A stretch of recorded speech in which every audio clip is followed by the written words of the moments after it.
गैलवन घाटी में उत्पन्न तनाव ने 15 जून की रात एक भयानक मोड़ ले लिया था, जब चीनी सैनिकों ने धोखे से क्षेत्र में डी एस्केलेशन के कार्य को सुपरवाइज कर रहे भारतीय सैनिकों की टुकड़ी पर हमला कर दिया।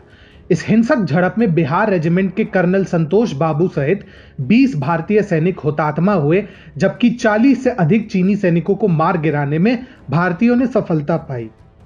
अब जैसे जैसे इस घटना से जुड़े तथ्य सामने आ रहे हैं, उनसे एक बार फिर यह बात सिद्ध हुई है, भारतीय सैनिकों के शौर्य और उनके अदम्य साहस की अब कोई तुलना नहीं की जा सकती। कहा जा रहा है कि चीन के कब्जे को हटाने गए भारतीय सैनिकों की जो टुकड़ी गई थी, वो चीनी सैनिकों के मुकाबले काफी कम थी। कुछ रिपोर्ट्स का मानना है कि भारत के 21 सैनिकों को चीन के 300 से अधिक सैनिकों का सामना करना पड़ा, जबकि कुछ रिपोर्ट्स का मानना है कि करीब भारतीय सैनिकों की एक पूरी कंपनी पर चीन के 300 से अधिक सैनिकों ने धावा बोल दिया था। इन्हीं रिपोर्ट्स में से एक रिपोर्ट के अनुसार कर्नल संतोष बाबू सहित गैलवन घाटी में तैनात बिहार रेजिमेंट की एक टुकड़ी चीनी सेना द्वारा एक कृत्रिम पहाड़ी पर किए गए कब्जे को हटाने गई थी। हाल ही में हुई सैन्य अफसरों की वार्ता के अनुसार चीन को अप्रैल वाली पोजीशन में वापस लौटना था। इसी वार्ता के मुताबिक चीनी सैनिकों को सोमवार तक अपनी मौजूदा स्थिति से पीछे हट जाना था। जब सोमवार रात तक चीनी सैनिक वहां से नहीं हटे, तो 16 बिहार रेजिमेंट के कमांडिंग ऑफिसर वी संतोष बाबू चीनी अधिकारियों से बात करने के लिए गए। उनके साथ कुछ भारतीय सैनिक भी थे। इसी दौरान चीनी सैनिकों ने संतोष बाबू से हाथापाई शुरू कर दी।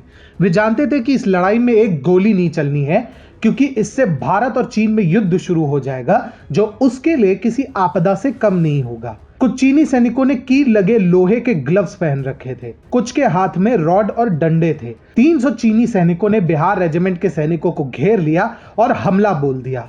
भारत के वे सैनिक वीरता से लड़ते रहे। कृत्रिम पहाड़ी इस लड़ाई का भार नहीं उठा सकी और वह अचानक ढह गई। उसके बगल में ही एक खाई थी जिसमें बर्फीला पानी भरा हुआ था। इस पानी में गिरने की वजह से भारत के 20 सैनिकों के हुतात्मा होने की खबर आई है। खबरों के मुताबिक चीन के भी 43 से ज्यादा सैनिक हताहत हुए हैं। ये कोई पहली बार नहीं है जब चीन ने छल से भारतीय सैनिकों की हत्या की हो। जब 1962 में चीन ने भारत पर हमला बोला था, तो उसके सैनिकों ने नामकाचू में स्थित राजपूत रेजिमेंट के जवानों पर तब धावा बोला जब आधे से अधिक सैनिक सो रहे थे। चीन के दुर्दांत सैनिकों ने निहत्थे जवानों की हत्या करने में तनिक भी झिझक नहीं दिखाई। लेकिन जहां भी भारतीय जवान सतर्क थे, वे कम संख्या में होने के बावजूद चीनियों को दुम दबाकर भागने पर विवश कर देते थे। रेजांगला की लड़ाई में केवल 124 जवानों ने अंतिम श्वास तक लड़ते हुए 2000 से अधिक चीनी सैनिकों को दिन में तारे दिखा दिए और करीब 1350 सैनिकों को धराशायी भी किया। इसके अलावा 1967 की कुटाई के तो क्या ही कहने। गैलवन घाटी में जो हुआ उससे पूरा देश आक्रोशित है, लेकिन उन्हें बिहार रेजिमेंट के उन जवानों पर भी गर्व है जिन्होंने मरते दम तक शत्रुओं के नाकों चने चबवा दिए थे। आशा है कि उनका बलिदान व्यर्थ नहीं जाएगा और चीनियों को ऐसा सबक मिलेगा कि वे जीवन भर याद रखें।